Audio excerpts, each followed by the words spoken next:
This material is made available to you by or on behalf of the University of Melbourne under Section 113P of the Copyright Act 1968. It may be subject to copyright. For more information, visit the University Copyright website.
Okay. All right, we'll get started. This is our last week of 21st century architecture. And we're going to be looking at computing, AI, and this idea of transhumanism, which is kind of continuing on from ideas that we're talking about last week in terms of, what was an architecture of humanism, and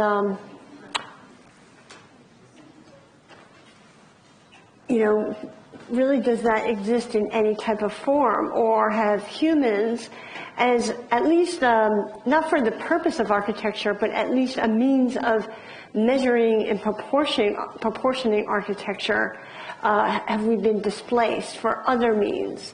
other machinery, transportation, cars, you know, the flow of goods and retailing. There's other standards out there in which architecture is based upon, which have nothing to do with human scale or human proportions. So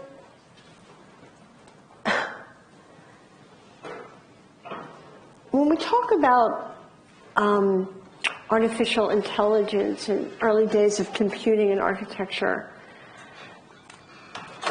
yeah, that's real smooth. We have to kind of not even imagine that as like digital or the actual computer. With the real shift here, and it's also related to when talking about media, is this idea of information. And this even goes back to when we're talking about architectural representation, that with computers, we're able to reduce architecture, among with many other things from many other disciplines, but to the same language. And so what is that language? Well, it's a mathematical, or you could say algorithmic language that now, you know, with the interface of both the hardware and the software that we communicate with. So if it's difficult to kind of get your head around these ideas, think about architecture and what we do. You know, as architects, we're producers of information. You know, but it's of a certain form, and it's rendered in a certain way, and it's an interpretation of space. But ultimately, we are transmitting information, you know, from us to a client. So when this is like an idea, you know, a way to think of it. When information processes and computation and technologies are applied to architecture, design then becomes a problem of information and that flow of information, right? We already addressed this problem actually when we talk about the blueprint to computer problem, right? How that was a problem that was originally in the automobile industry and the aeronautical industry, but then especially when we had architects, for example, Frank Gehry, designing complex forms, you know, the problem of how is this made was really, when it came down to it, how do we give these instructions to a machine to produce the pieces that come together?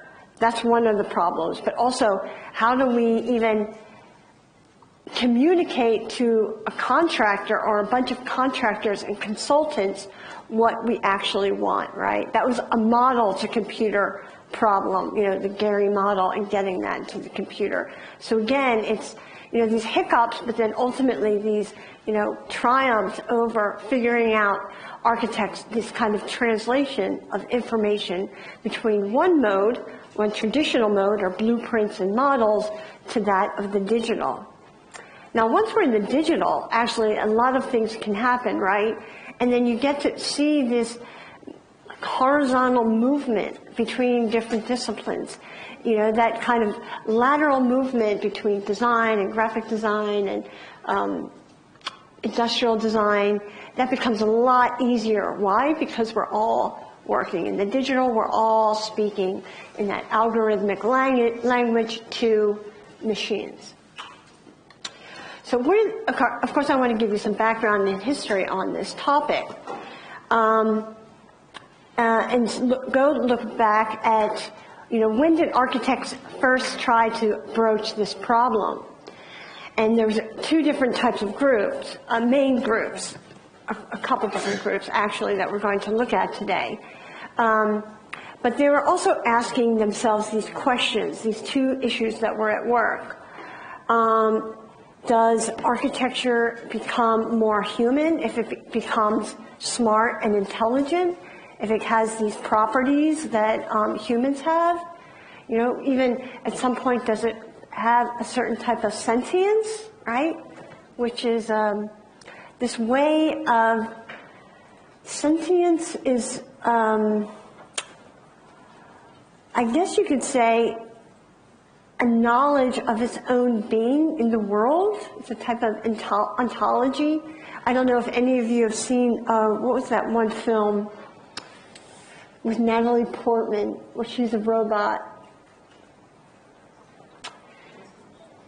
So what is it? I can't hear you. It's a sci-fi movie. Natalie Portman plays this robot, new robot. It's actually not that old. Ex Machina, it's not Natalie Portman, it's someone else's. Ex Machina?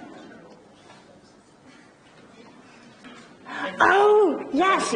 It's a different actress. That's right, I'm confusing. She's like the Swedish or Norwegian actress, yes. That was her breakout role. But I don't know if you remember, I've seen the Ex Machina film. And there's a moment in, they're trying to figure out like how good is this, model, this robot model. And there's this one scene where the one character goes in and kind of interviews the robot, and she actually says a joke. And then, which is like, that's a big moment in the kind of history of AI, because that's a problem for computer technologies, jokes. That's something that is inherently human. And that's for a lot of different reasons. One of it is that jokes are very local, in a way. You have to kind of understand the culture that it's coming from. And actually, I remember when I first started, even here in Australia, coming from the US, I would say jokes. And I don't know if it was a generational difference, but also I think it was more locational. There's just a different sense of humor and sensibility now. But anyway, back to the robot. Also because jokes, there's ambiguity. And that is a hard thing for, a thing to program, is this idea of ambiguity. Whether it's in design, but also in jokes. Because what happens in jokes is you're usually laughing at an error, E-R-R-O-R-E-R, an error. But that's something difficult to kind of program in. So in this Ex Machina, the robot actually makes a joke, and they go back and tell him, be like, wow, this is like really like a human being, because this robot has this ability. Anyway, but also this is the idea of sentience. I don't know if any of you are reading the paper these days, but actually there's been a report on scientists are developing these things from stem cells. I don't know if I call them things, but they could be, they're organic. They're called organoids. And they're stem cells, and they're brain matter. And it's posing a very difficult ethical problem, because they feel that these organoids, which are grown in a petri dish from stem cells, and they begin to grow and they can react to light. So if it's reacting to light, it has senses. If it has senses, then if it can sense light, is it also sensing pain? And so then it becomes an ethical matter. Are you creating something that's also in order to, have it be in pain? And so it's like we're definitely going in territories that we don't know. But a robot really begins to take on human intelligence when it understands its own, has sentience, its own understanding of being in the world, which is kind of also, we don't even know that. We're figuring that out. You say that's what religion is about, right? Or this idea of a soul, that we have a soul. We don't even really know what that is. It's kind of, well, I'll talk more about this on Friday, but this idea of recursivity. And actually Plato talked about this. He understood what the soul was. He understood the soul, or our soul, as being circular, right? We go out, we live in the world, and then we come back and have an understanding of who we are. And then we go out every day in and day out, and it's circular. Aristotle thought our existence was linear, and therefore, and we'll talk about some of these thinkers today. This is that sentience, the idea of the soul, and when we're talking about especially systems and cybernetics, it's this, life is a feedback loop, right?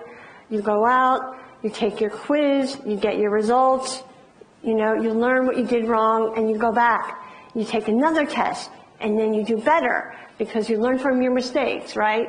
This idea of circular, recursivity, going back, controlling a bit, and going out. And that's what deep learning is in artificial intelligence. I'm sure a lot of you have seen movies or TV shows like that, where or even a lot of times with time travel stories, where they're able to find the best optimal way for a certain procedure, and they'll do it once, and then they could do some kind of military exercise and figure out what went wrong and go back. I can't think of that show, but anyway. So anyway, the second issue at work,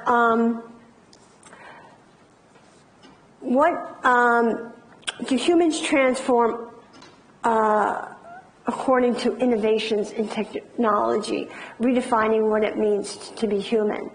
And this even goes back to McLuhan and Kittler and a lot of the media theorists. We work on media and media works on us. But you could say the same thing for almost all of technology. So some somewhat recent historical case studies that I want to look at from the late 60s and 70s. We're going to revisit Cedric Price, look at a different project, and then go to MIT, where a lot of this started, and the Architecture Machine Group, started by Nicholas Negroponte, and then go at the AA, and look at the work of John and Julia Fraser. And also we're going to be talking about these three, what are called computational paradigms: cybernetics, artificial intelligence, and computer science. So now you could say, well, I don't recall Cedric Price working on a computer, and he didn't. But it's interesting. This is in this post-war era.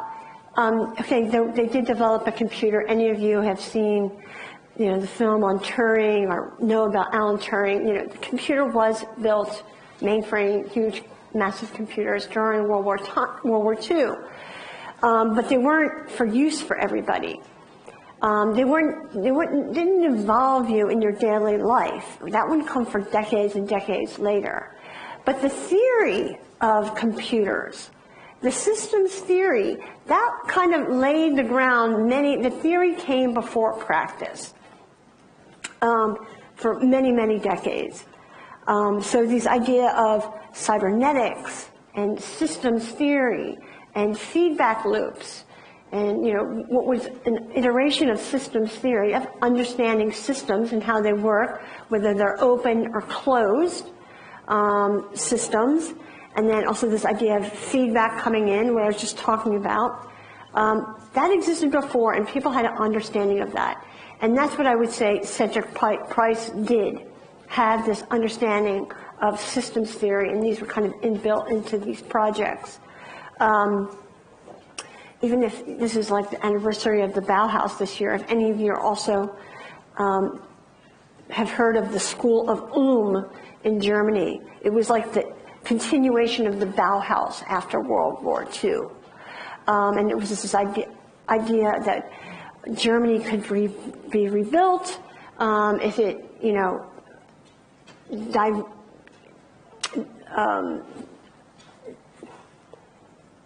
directed a lot of its energy and towards design in the post-war environment because, you know, as part of the treaty, Germany could not build a military, you know, and produce weapons or anything like that. So what were they going to do? You know, concentrate on engineering and design. And so part of the Marshall Plan was developing this school of Ulm. And a lot of also designers were getting into the theory of, you know, pre-digital theory. It was like kind of learning about computers before computers was happening there. And you see that happen and kind of translate into their designs. But also this is happening at the AA with Cedric Price. He was looking at this trying to communicate this visualization of the flow of information and also this idea of indeterminacy. Whereas Negroponte at MIT developed this MIT architecture, what was called originally the Architecture Machine Group. But then that group would be renamed and is known today as the MIT Media Lab. And so what Negroponte, though, was interested in getting at was, you know, how do we as humans communicate with machines?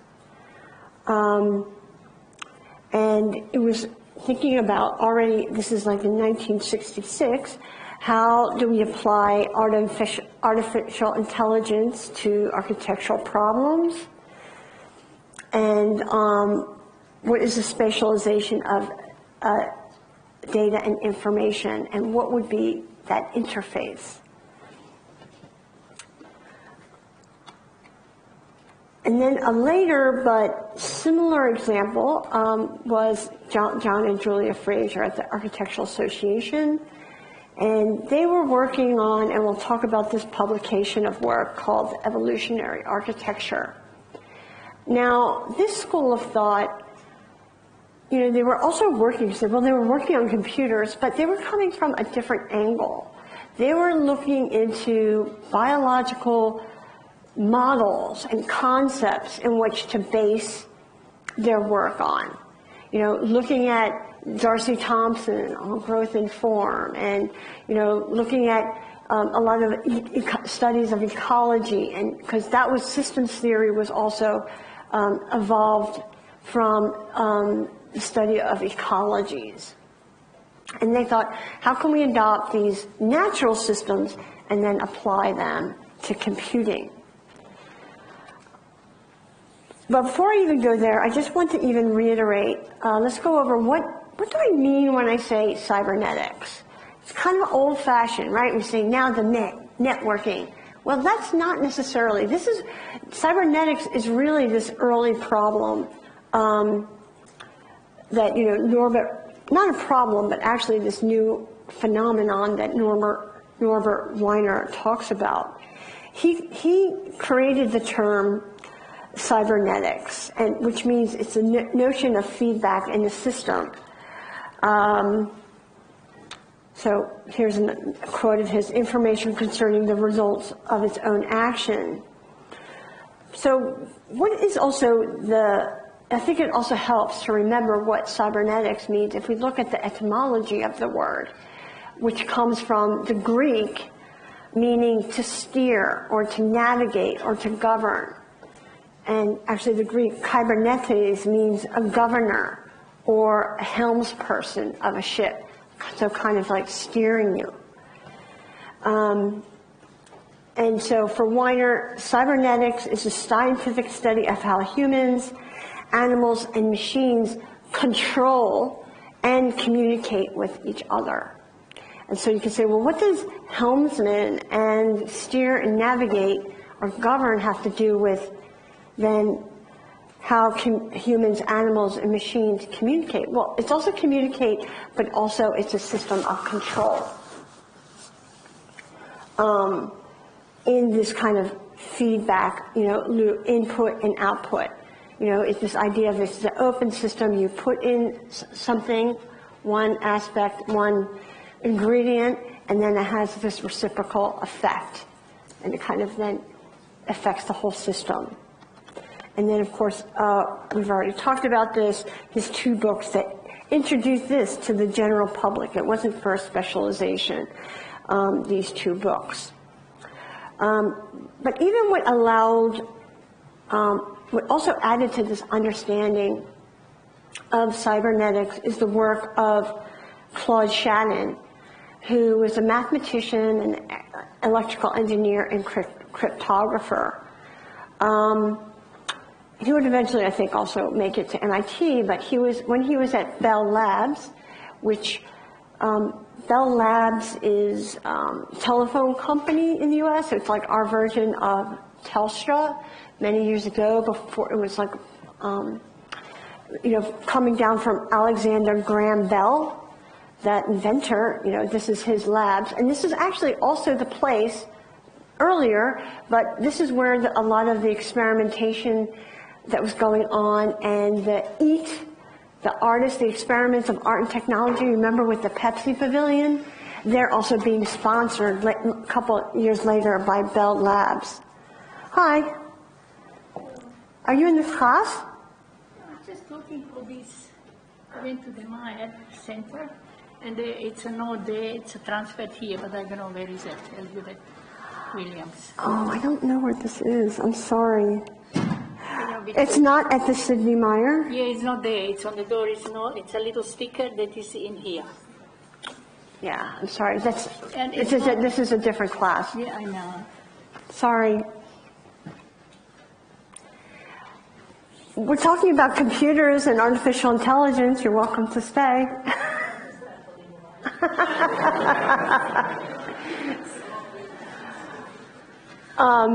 Might be boring, but anyway, because we're talking about, the beginning of computers. And so it was really with these publications that Claude Shannon is making that it's like, aha, this is how we're going to talk to computers. I mean, because we really didn't know. I mean, it seems quite obvious now. But actually, even the government, all of a sudden you would have the government sponsoring all these PhDs. This is post-Cold War in the U.S. And you would having all these people, all the government sponsoring PhD students to study medieval languages, right? And it's like, why would you want that? Well, I think, you have, who's that politician from, he's also from MIT, Chomsky, Noam Chomsky. Now he's known as being very political, but he was one of those early people that were studying languages because they're trying to figure out, okay, not only were they interested in, because the U.S. government wanted these scholars to break like secret codes, but also they thought, okay, we don't know how we're going to communicate with machines, but we're going to try different ways. Have people study ancient languages, ancient symbols, medieval languages, all this different stuff. But it was Claude Shannon who figured it out. Because you see here, he's writing on the mathematical theory of cryptography, communication theory of secrecy systems, mathematical theory of communication. And this is, we talked about Kittler, who felt that a lot of our media technology today is coming out from technological developments of war in the military. And you can see this right here. This is coming, 1945. This is when it's published, so that means they were working on this during the war. Because it takes time to work on the problem and then publish it. And Shannon was ultimately the one who would develop this idea of communications theory, the transmission of information defined by logarithmic and statistical probabilities. Also from this, you would, have, this is like the beginning of big data, right here. So, also, what is the significance of this, and of Shannon's work, is that mathematical information could be stored in, transmitted by, and communicated to inanimate things. such as a computer, right? Which just needs to count, as you know, to 1 or 0 and 1, 0 and 1, 0 and 1, 1, 1, 0, 1, 0, right? That's how early programming is. First with the punch cards, and then perforated tape, you know, metallic tape, and then, yeah, then punch cards, and then you get floppy disks, so on and so forth. So, and also this is somewhat, you know, McLuhan, and then it also becomes, and this is also Kittler as well, there's a shift in the importance of the content of the message to a focus, especially people in the technology, on the transmission and reception of that information. That's okay. I won't take it personally. I'm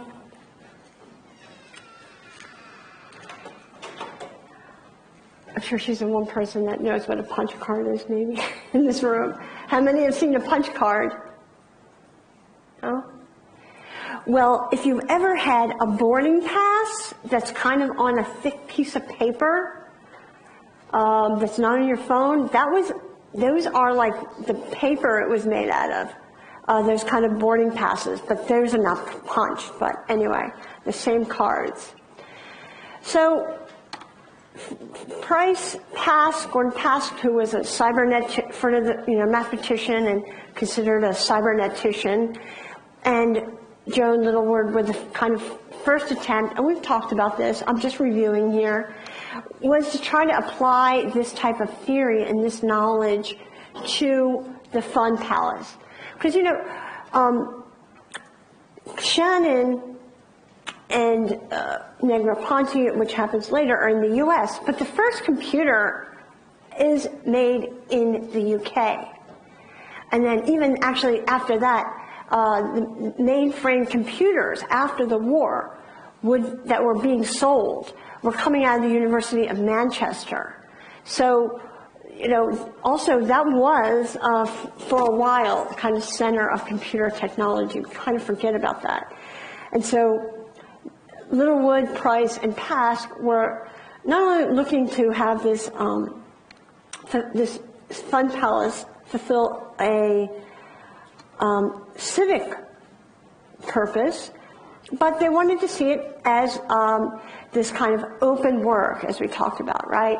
This place for participation, and that, you know, with this new type of thought and technology, and, you know, ideas of communication theory, that our ability to store data, we can take information from the visitors and what they want to do in the space, and then translate that into reconfiguring the space according to each person's needs and desires and how they want to use that space. Now, unfortunately, that wouldn't happen. It doesn't even really happen today. But that's how people were thinking about how AI, or I don't even know if it had that name, but how computing could help us. And then, of course, well, the Fun Palace was never built. You know, you had seen in examples of the Center of the Pompidou, and Rainer Banham would also, he wouldn't really talk about computers, but actually architecture as, you know, this kind of coming together and made up of different systems. So here's another project we haven't talked about by Cedric Price, and this is the Potteries Think Belt project. This is a map of the area that this was to happen in the UK, in England, in Staffordshire, I think that's how you say it properly. And before World War II, this was a coal mining site, and they would use the coal also and take that to a lot of ceramic foundries. So this is like a really working class area, but in the post-war era, this would fall into decline. And so the space was being unused. It was kind of this industrial relic. But what Price imagined is how can we use this existing industrial infrastructure and use it to fulfill a post-war need at that time, which was education. And this was actually also a very socialist agenda. He was very socialist in saying, okay, we have a lot of unemployed now working class people in this area, and they need to be retrained.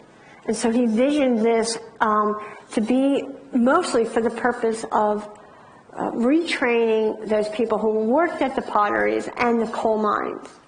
And so to get them, into the workforce again, but also reusing this existing infrastructure. This encompassed this kind of triangular area. It was made up of 100 square miles.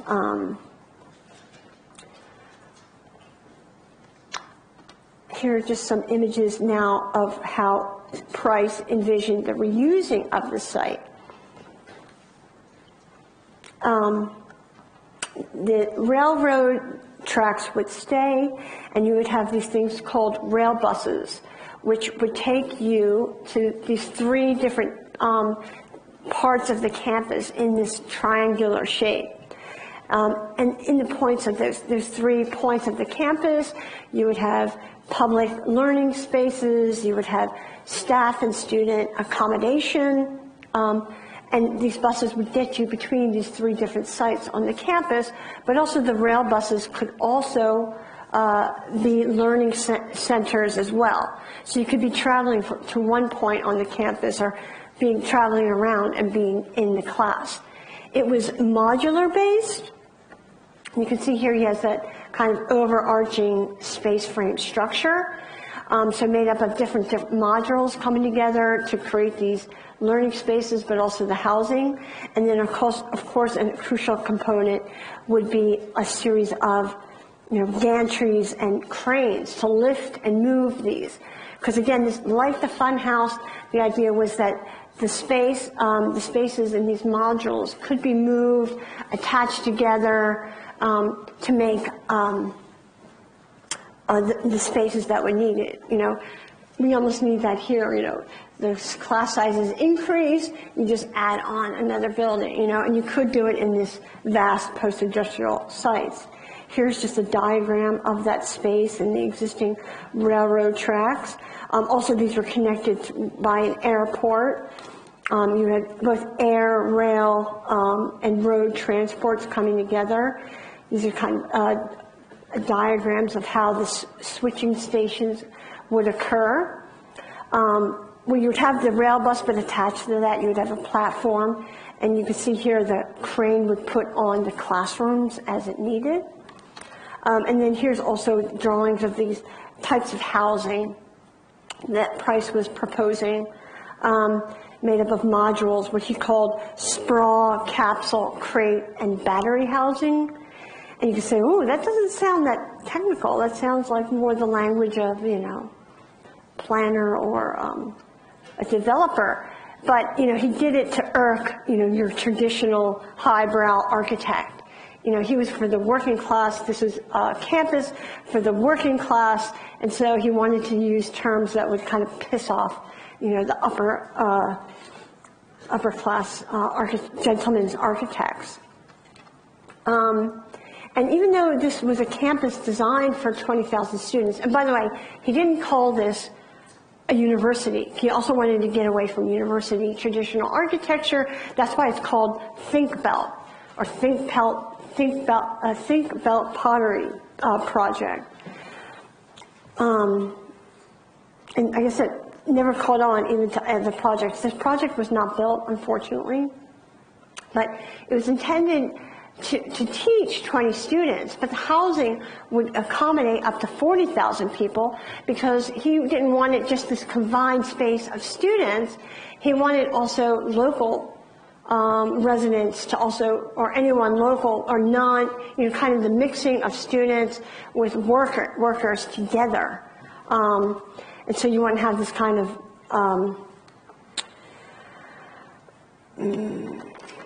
down, what do they call it? awkward, conflicting relationship between having a campus in a working class area. Here are just some images, I guess, of how this would work. I mean, graphically, it's just, very simple, very basic. Here's some of his sketches, basically how of a system, a large overarching structural system, and then how different modules would fit in there. So that was an early pre-computer project, but one that is based on this idea of feedback and controlling and switching. At the scale of an urban intervention of a campus. Now, at MIT, as I said, Negroponte started this architecture machine group, and one of their big publications was this book called Soft Architecture Machines that came out in 1975. And in this book, and you could say it's a book of student or projects that he did, that the lab or the group did with students, but it's also a sort of manifesto. And I would read to you a quote, Negroponte's take on this. So the book, it has a series of projects from 68 to 72, but in the opening essay, he states the following, quote, I believe that computers have the potential for assuring a responsiveness, individuality, and excitement in all aspects of living, to a degree hitherto unseen. For the first time in history, we can see the possibility of everybody having the opportunity to live in a man-made environment that responds to and is meaningful for him or her. Ironically, the computer sciences can provide to everyone a quality of architecture most closely approximated in indigenous architecture. I'm interested in the rather singular goal of making the built environment responsible to you, to me and to you individually. Sorry, that's a misprint. So that's, quite lofty goals for what he thought computers could do for architecture, but not only for just architects, but for people, for everyone, and living in this computer-designed world. I mean, also you can see at this time with these experiments, architects really didn't understand how they were going to use computers. There's a lot of trial and error, and actually some of these experiments seem a bit silly. Negroponte describes the experiments in the book as being anti-architect. And he even tries to remove this idea of the architect and the design function from the design process, because they felt that was limiting to what the scope of architects could do. They were interested in how does architecture involve with the use of computers, and if computers were to aid in the evolution of architecture, would there be a class of machines that exhibited intelligent behavior? So right here we have the beginning of thinking about intelligent artificial intelligence and how it would work for architecture. And one of the first projects or experiments they did was called SEEK, Life in a Computerized Environment. Have any of you ever heard of this project before, SEEK? Okay. Well, it kind of seems a bit silly, but like I said, they're trying to grasp and understand even how they're going to apply this new power of computers to architecture. And what this project did was build this type of clear, large cabinet. And in this cabinet, they had, you can see here, these series of metal blocks, or they're probably like wooden blocks that are spray painted to look metallic. That was supposed to be the architecture, I guess you say. And then in here they had a bunch of gerbils. Those were to represent potential of human beings. And then above, here you can see, above in this glass case, they would have a mechanical arm that would move basically on an X, Y, and Z axis. And that you could control that arm and then move and change that environment. So it seems very primitive. I mean, actually, this mechanical arm is seen in any little cheesy, those little games that you see in some restaurants, right? Where you have to direct the arm to go down and it grabs a prize and blah, blah, blah. Kids are always getting stuck in them. But yes, this is the height of technology circa 1966 or 69. The ability to tell a computer or a machine, to communicate to a machine to, move the crane or this, what would be in real life a gantry and a crane, and then move this block so many X and Y. And even throughout the semester, we're talking about the Cartesian grid, right? The X, Y, and Z moving along Descartes, right? This is the age of enlightenment. And even with, early computing, that is still there. It's omnipresent. And so, you don't really see it. Maybe if you can imagine it with these kind of lining up of blocks, but really you have that volume that is being demarcated and giving those directions to that crane because there's an imaginary grid, three-dimensional grid in this glass box.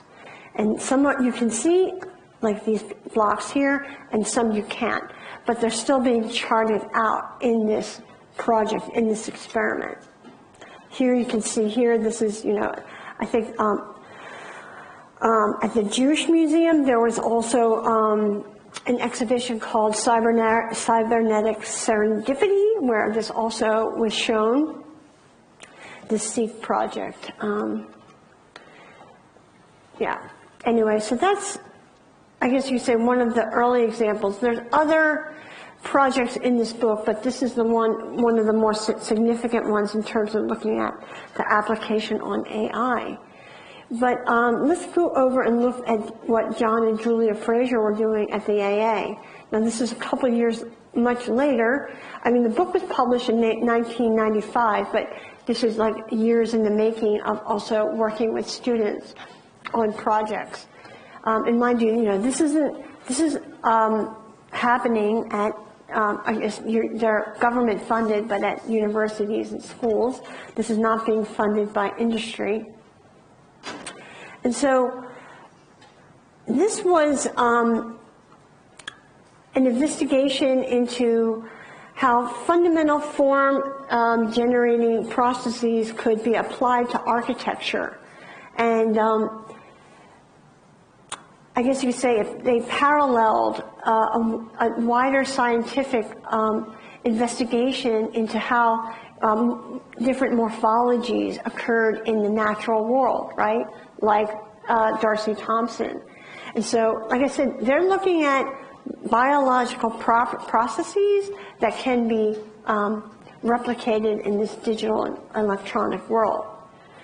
For Fraser, he states, quote, architecture is a form of artificial life, subject, like the natural world, to principles of morphogenesis, to genetic coding, replication, and selection. So it's interesting. So they're seeing it as artificial life, but then appropriating it all these, characteristics that are from the natural world. And just take a note of that, because that's going to come up in a little bit with another discussion by another theorist. This idea of artificial and natural. So anyway, the way that, not unlike the architecture machine group, again, they're working with these series of like cellular, but these are cellular, they call it cellular, self-regulating cellular automata. And they would have these huge cubes. Now these are electronically powered from within and are sending signals to each other. And they're looking at like biological processes of cells, human or organic cells and how they communicate with each other, and they're trying to replicate that. And so they start off with, one little prototype, and so what they're doing is trying to replicate how cells talk to each other, and they're doing electronically and mechanically. And so in order to do this, they also have to understand game theory, right? And I'll explain to you why in a minute, and we're going to watch a video.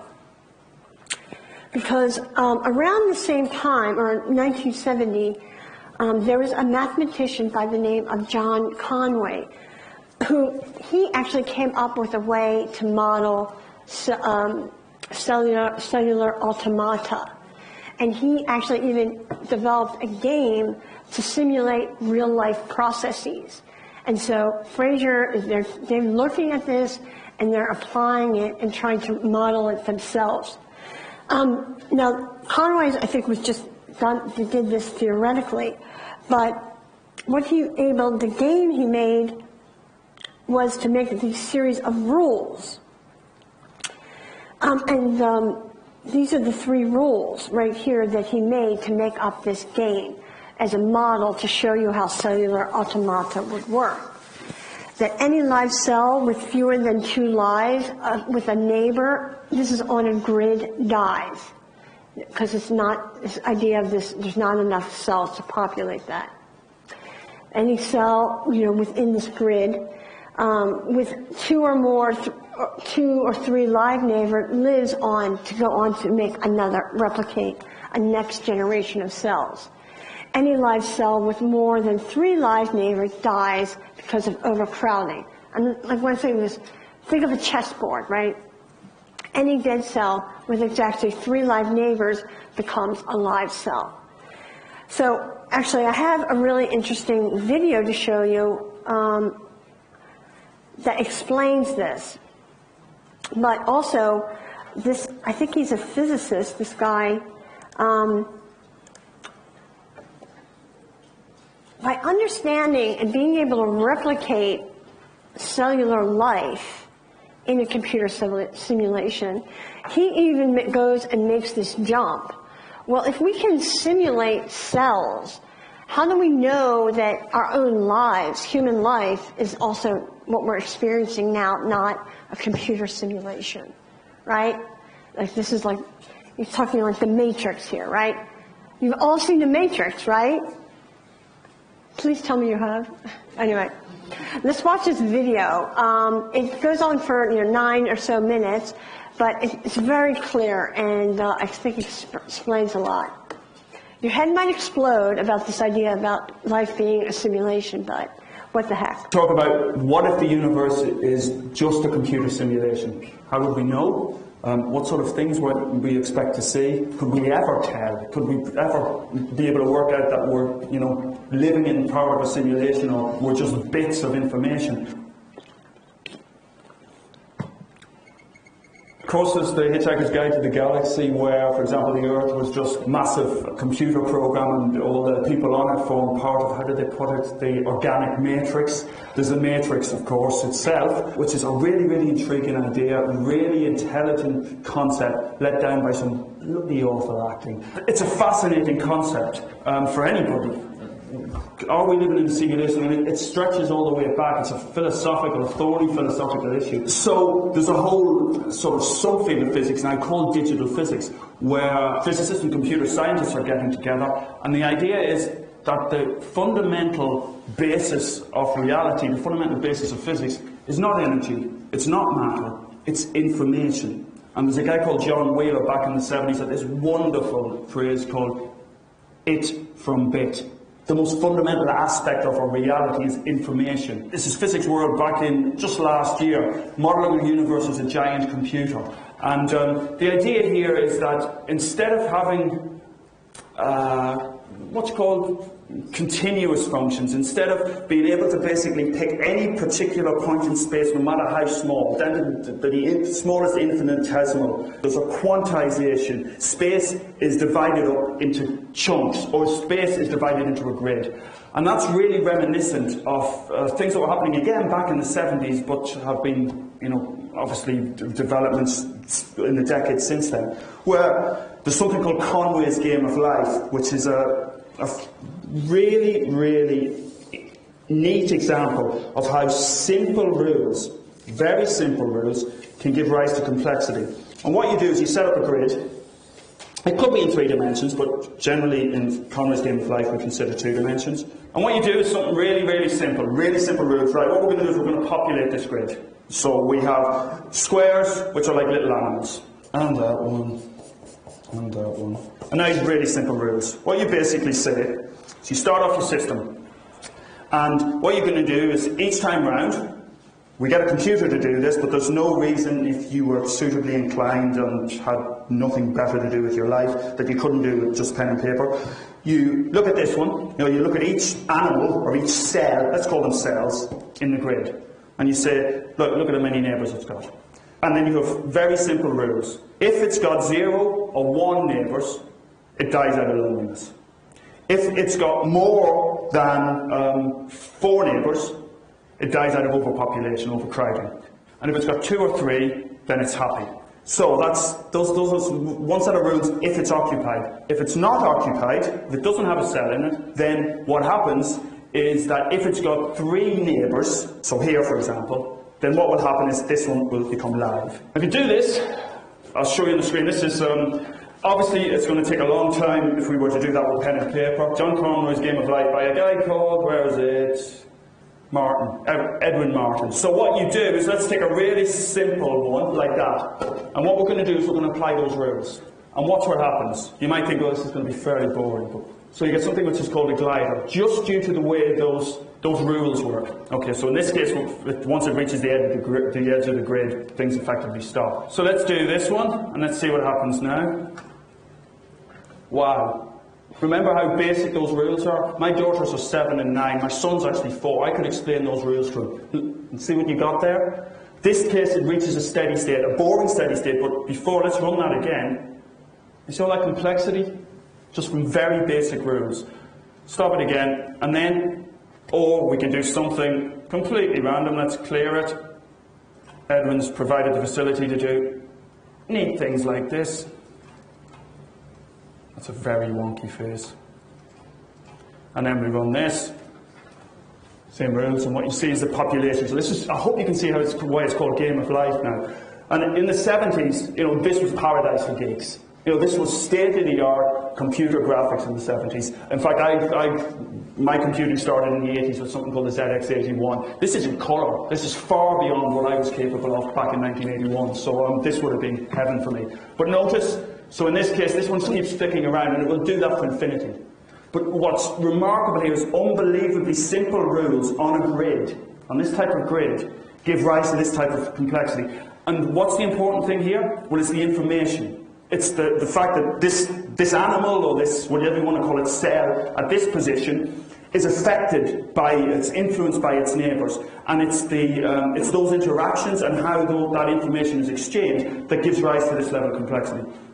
And physicists, in all seriousness, not all physicists, I will certainly admit that there's a large number who would seriously doubt this and would argue that actually at the most fundamental level, space-time, reality amongst us, around us is not a grid like this, it is not quantized. But computer scientists, physicists, a large number of those are arguing, well actually no, it may well be like this.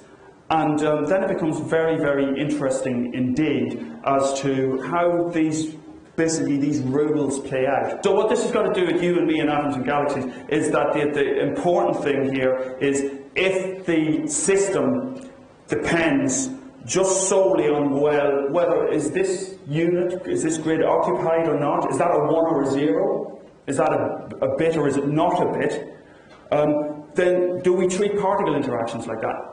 Digital physics is reasonably well developed. It has its proponents, it has its opponents, but the idea that space-time might be quantized. What are the zeros and ones? What's the equivalent? Like, are you talking about like atoms of the bits, or is it more fundamental? It's the fundamental particles. It's the idea that right at the very limit of the very smallest thing you can imagine, like the Planck length, at that level, we're saying that space is quantized. You know, these are ones and zeros.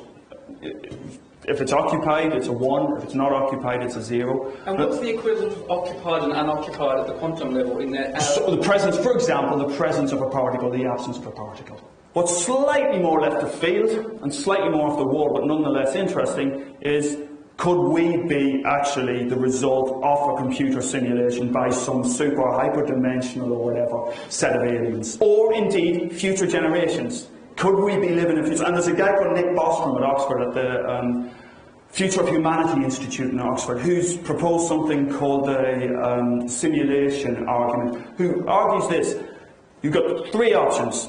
First of all, one is that we go extinct. We don't reach, so at some point we blow ourselves up or global warming comes along and we wipe ourselves out. Relatively boring, steady state. Second one is that, well, okay, we get lots and lots of technology, but we just sort of lose interest in, for example, trying to run simulations out, larger and larger and larger simulations. But the third one, and the third one is the most interesting one, is, well, we develop better and better technology, and what that technology allows us to do is run better and better simulations up to the point where we can simulate an entire universe. If you can simulate an entire universe, and if really what matters right at the bottom end of this is whether you fill a grid with ones and zeros, that's computing, then, and if our consciousness and our sentience stems from that, then what you'll do is you'll create sentient beings in a supercomputer. Us. And the argument is that if you do have that type of technological capability, or Bostrom's argument is that it's exceedingly likely, if we do progress to that point, that we are in a simulation. This is not reality, this is a simulated reality, and you can think of layers upon layers upon layers of simulations. And how would we ever know? We'd like to thank Audible.com for its support of this computer file video. Audible has a massive range of audiobooks. So interesting, right? This idea of, you know, we're in a simulation. You know, like, if you don't do well in the quiz this week, don't take it too hard. You can just think, well, this is just a simulation, you know. There is somewhere, you know, on another quantum level, where I got a total perfect score, right? Somewhere in the, you know, the universe, but just not this time and place. Just think about it that way. Yeah, I love thinking about that. But anyway, this is what, so this Conway's game of life is what Fraser is trying to do here. And you could say, well, and that's the type of life that they're trying to simulate at the level of cellular automata. And they create this thing called the universal constructor. And it's a working model of a self-organizing interactive group. So, you know, they would communicate, you know, either this way or depending on these types of rules, using kind of these signals of red and green lights. There was also, this is from 1990, but there were a lot of other experiments that were in this publication. There's Gordon Pass kind of lurking in the back. But he was also a part of these studies, of these experiments. And I'll just give you a link. I'll send you this link too. This is like one of the first animations. It's probably like 3 seconds long, and it just kind of tilts like that. It's just, anyway. So we've kind of gone to that, to some contemporary examples, and looking at if, you know, this ability to map and store the data of other biological processes, like this one by this team, Gramizio Kohler at ETH, in Zurich in their research, where they program a series of drones, and kind of with this idea of, I guess you could say, swarm theory. They come together and construct these non-standard, almost amorphic forms and towers using drones.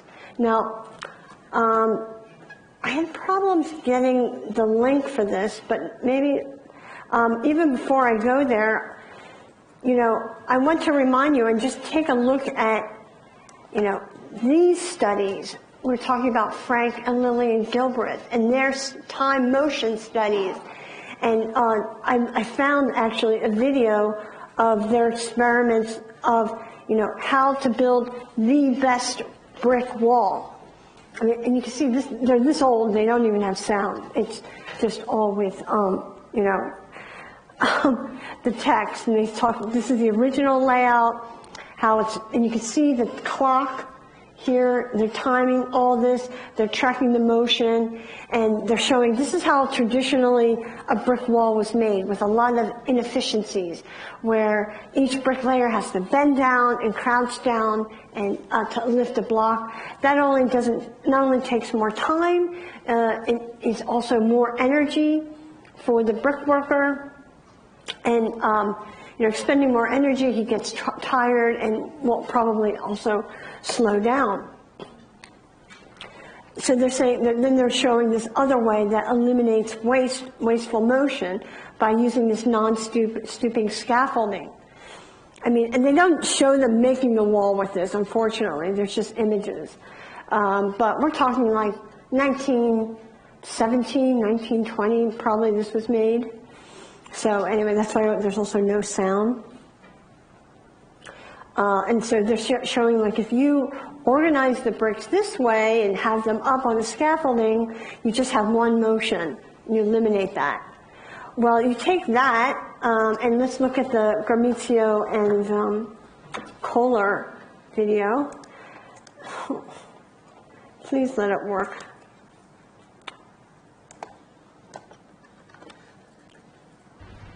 Oh. Early any weekday morning, while the postman and the milkman are delivering the letters. Oh, there's sound. Copy.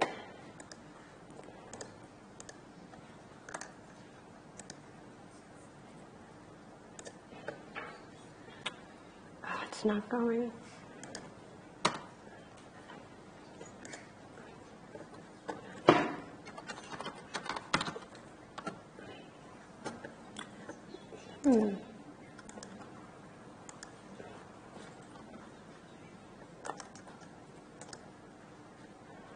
I don't know why this is not letting me. That can't be open. Let's try Firefox.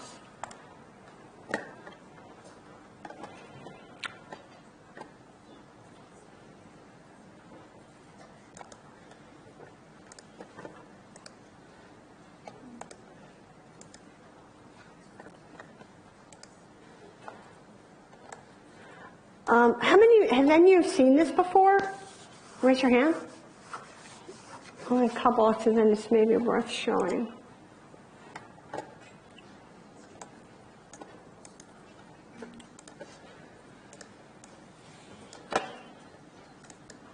Copy, paste and go. Should paste. It's kind of ironic that talking about AI, but we can't even get a video on YouTube to go, or the internet.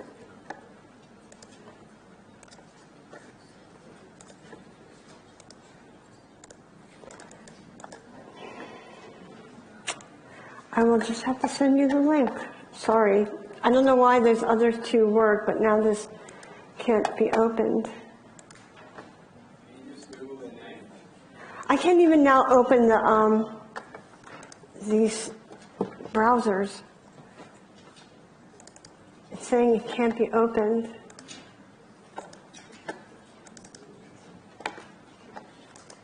Here, let's just see. Like, I'm trying to even just do YouTube, Gramizio, Kohler ETR drones.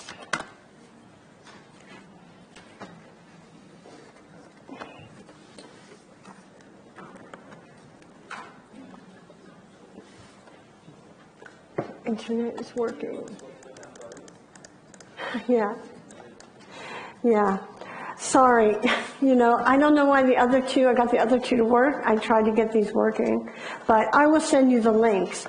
But basically, it's quite interesting because they do, you know, they're called drones, but they're acting in like a swarm behavior, and assembling that. Now, what is wonderful is like the amount, makes this interesting is the type of forms that they're able to make. This is another kind of model to, you know, translation of information, like the Gary model to computer problem, because these are drones flying around, they're carrying a brick, and just, you know, with small little minor adjustments in the way that each brick is laid, you're able to get these quite complex forms. Whereas to have humans do this, you know, it could be done, but it's definitely not cost effective, and very difficult to do, would be difficult to do. Here's just some images of that happening, you know, from these videos. But the one thing though, there was a book that came out on this experiment. This is at the ETH University in Zurich, Switzerland. And so I said, okay, wow, this is amazing. So they're even going further with this. And actually it was quite disappointing because the architecture that was ultimately built was something like this. You know, they just took the tower that was made in the warehouse area and then like blew it up. And then so instead of designing the bricks, they just made a brick and said, oh yes, those are individual housing units. So, you know, they definitely need, you know, someone to, you know, I think a little bit more work on following through on what this technology can do and how it actually translates. I don't think it just can be blown up and used for apartments. I think it's actually more interesting in how, say, a brick wall or a brick tower or something like a brick facade can be made.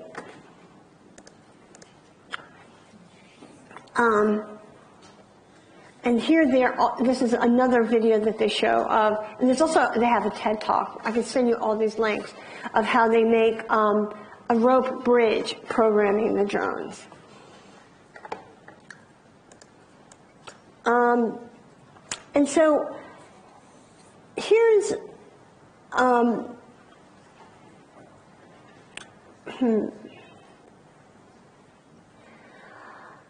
I'm just wondering though, because also today I wanted to take a break, and we didn't take a break, but I also want to take a break for you guys to have a chance to do the SES scores. The administration has asked us to ask students to do this during lecture time to get better results, and this is the way we actually used to do this for 4 computers. So why don't we take a pause right now? I will pause the recording, and I ask for you, if you haven't done it already, please go, I think you need to log into LMS.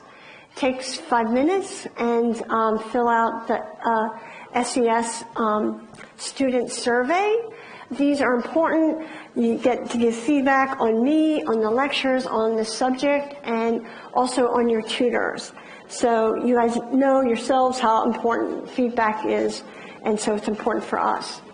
And then meanwhile, I'll try to get these videos going. Okay, we're back. Hopefully one of your comments said better computers, anyway, better technology. Here is the Gramazio and Kohler video.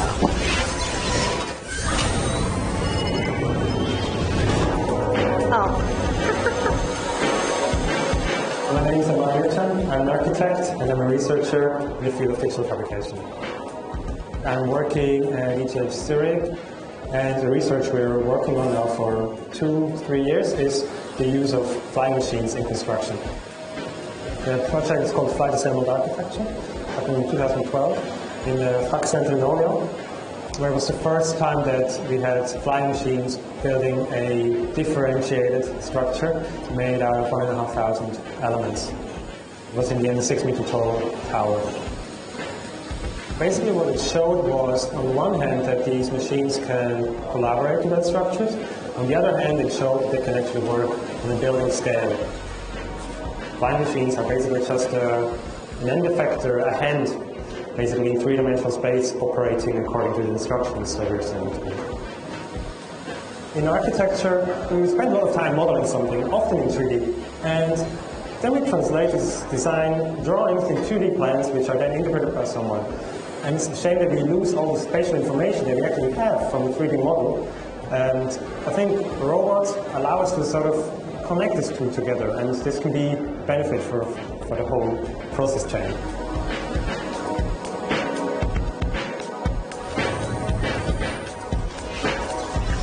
Okay.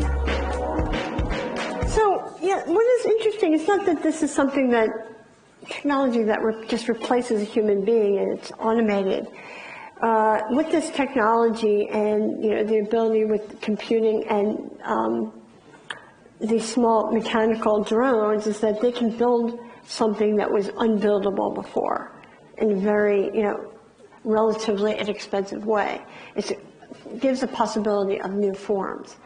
While we're just here, I'll skip ahead and show you also this other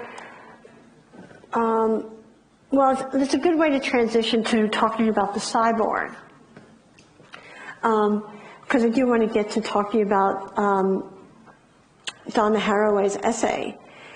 Also, this, I think, technology harkens back into when we're talking about architectural representation. But again, if we can also distill it into information. Are any of you familiar with this technology, hologram? This is actually made, I think, developed here in Melbourne by some architects at RMIT. And they're basing this, it's like a further iteration of Microsoft hologram lens, where you have this kind of augmented reality. You can see using VR glasses, where they're using it for construction practices, I guess you'd say.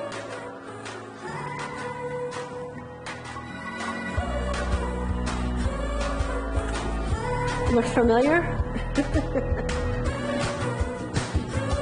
Might recognize some people here.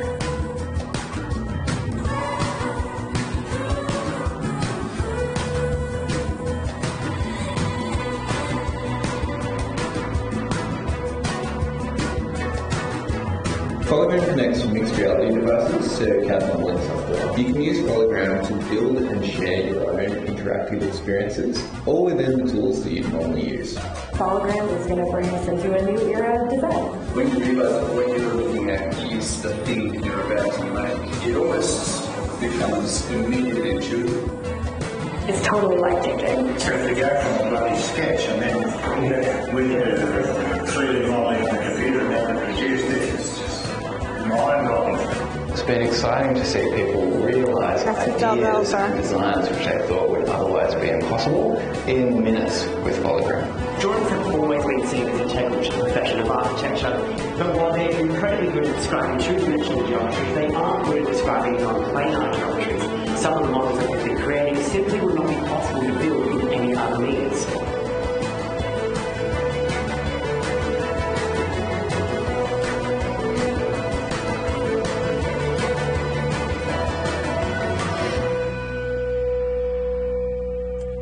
So I think that last speaker on the video pretty much summed it up. It's also this other new technologies that allowing architects and designers to create forms that traditional, orthographic drawings, plan sections now would be impossible. And where this is, you can see it and make it in real time, in 3D, using, but it also gives us this kind of augmented power, right? It's augmented reality, but these glasses give us this new ability to see and understand and create. And so that kind of takes us into this idea of that how Donna Haraway first developed, called the the cyborg. So let's see, let me just skip to that part.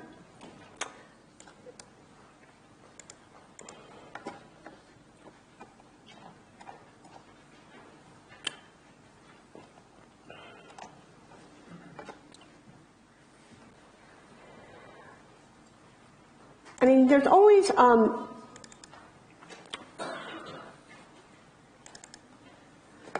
this was a quite prescient essay. This was written in 1985 by Donna Haraway. She's not an architect. She was actually a feminist scholar. And she was asked to write this essay,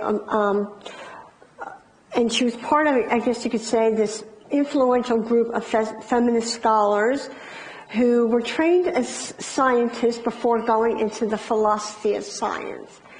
And they investigated how beliefs about gender shaped the production of knowledge and nature, right? How gender shaped certain epistemologies. And so in this time of, I guess in the U.S. it's considered, she's American, is considered a very conservative time, but I guess compared to now, Ronald Reagan was the president. And so she was asked to write for this journal called the Socialist Review after the election of Ronald Reagan about how cybernetics and digitation had changed what it meant to be male or female, or even what does it mean to be human. So what do these digital technologies, how do they begin to define what it means to be human? So, or what does it do? And so this cyborg vision of gender that she authored is one that is changing and was changeable. And this idea was radically new. It's just now coming to fruition, right? This is the first moment, right? We talk about identity politics, and the idea, the concept that we ourselves are not just kind of here we are. We construct our identity. It's a total social and cultural construction. And part of that construction has to do with constructing our identity, right? Who says, girls wear pink? Who says that boys wear blue? That is a cultural construction, right? And now with technology, even the ability to claim yourself as being one gender or another comes down to a matter of technology, and then you being able to decide what gender, if any at all, that you want to identify with. So if you want to say like where we are now, and actually next month in a couple weeks there's going to be a seminar, a workshop or conference here called Transformations in our faculty that talks about, as this is one of the issues in architecture as well as women in the workplace and so on and so forth. But, to say, why am I talking about this now? Why am I talking about this in a class about 21st century architecture? And one of the reasons is that when we had, a basic idea of, the basic concept of basing an architecture on the human proportion, it actually wasn't based on just humans and all humans. It was really based on one white male that Vitruvian based his proportion on. It's what we call the Vitruvian man. But now, in this global networked world that we live in, we don't have the model in which to base anything on, let alone the architecture, is not necessarily, or it shouldn't be a white male, or it shouldn't be a white person even necessarily, or men or female. So it's, even if we were to have a humanist-based architecture, right? Well, what human do we choose? Right? Is it, a male? Is it a female? Is it, a yellow person, a brown person, white person? So we don't even have that consensus to even face a humanist architecture unless you do something that's a series of averages. And actually, I'm going to jump ahead a bit. And actually, there is this artist that does this. His name is Mike. And he he's from South Africa. He's a photographer, but he went to school at the University of Sydney. And he did this project where he took photos of 100 people, the first 100 people in Sydney walking on the street. He took their picture. And then to find out like what the typical Sydney sider looks like, right? A male and a female. He then made a composite of all of their images and all their faces. So you see this person here is actually not a person. It's just a composite of all of these women, all the photos of these women. So if you took all these women, all their faces at least, and you made them into an average, this is the type of face you would come up with. That's actually not even a human being that exists. And the same thing over here. That's not a man, but that is actually a composite of all of these faces. And so this is like a project he did where he went and this is what a West African person looks like, or your woman, typical Vietnamese woman, as the average and the composite of a bunch of photos he took of Vietnamese women, and so on and so forth. And here's images of, here's the Sydney sider again, Buenos Aires, and he did this all around the world. And so this is perhaps one way we can get a human proportion, but we can't go back to, the kind of Leonardo da Vinci, Vitruvian man type of way. But anyway, I digress from what I was talking about, Donna Haraway's argument. But so gender is changeable and changing due to technology. But also she says, wait a minute, we're even now today, in this 1985, we are all cyborgs.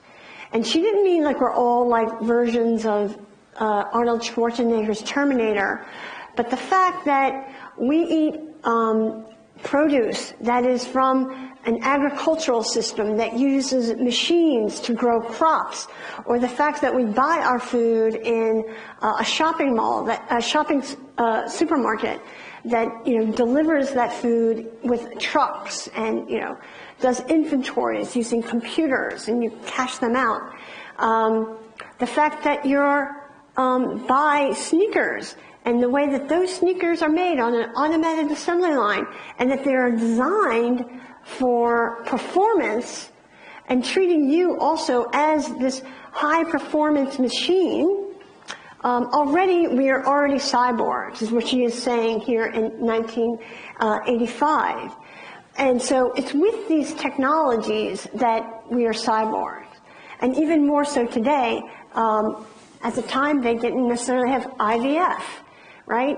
And the fact that IVF exists, and maybe some of you are, have come into this world through this technology of science coming together, makes us all like type of cyborg. I mean, even in that way you could say if you wear glasses, you're a cyborg, because some machine and some test had to measure your eyes and make that technology to make those lenses.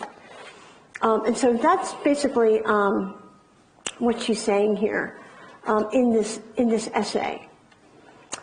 But also what this does for feminism, this is coming from a feminist also, is that we can get rid of this idea of then what is natural and what is artificial. That starts to break down.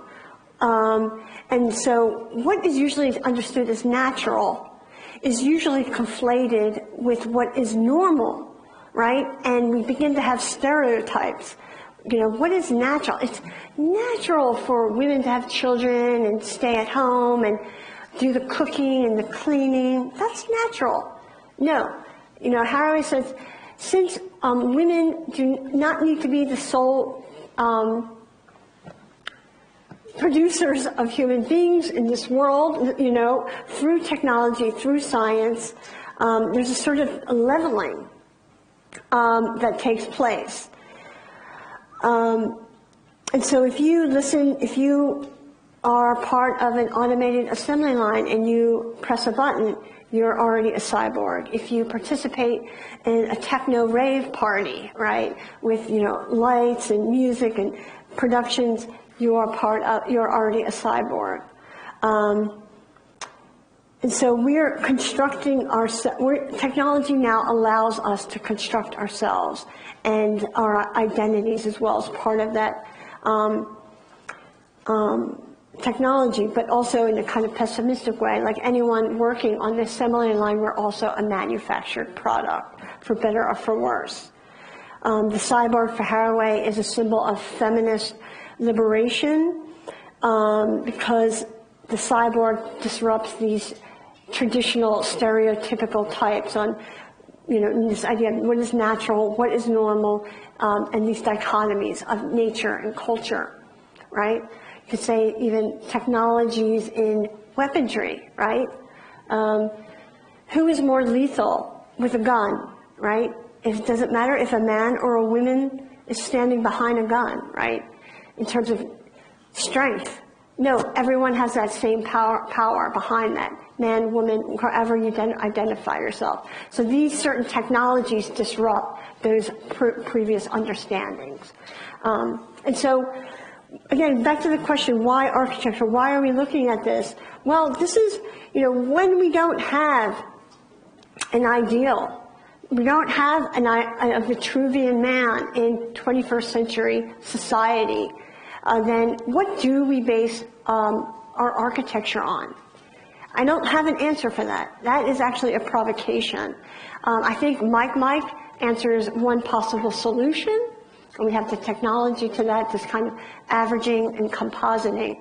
But anyway, that is something for you to answer. I will end my lecture there, and we'll have our last lecture on Friday. Thank you very much, and thanks for your patience. Sorry about the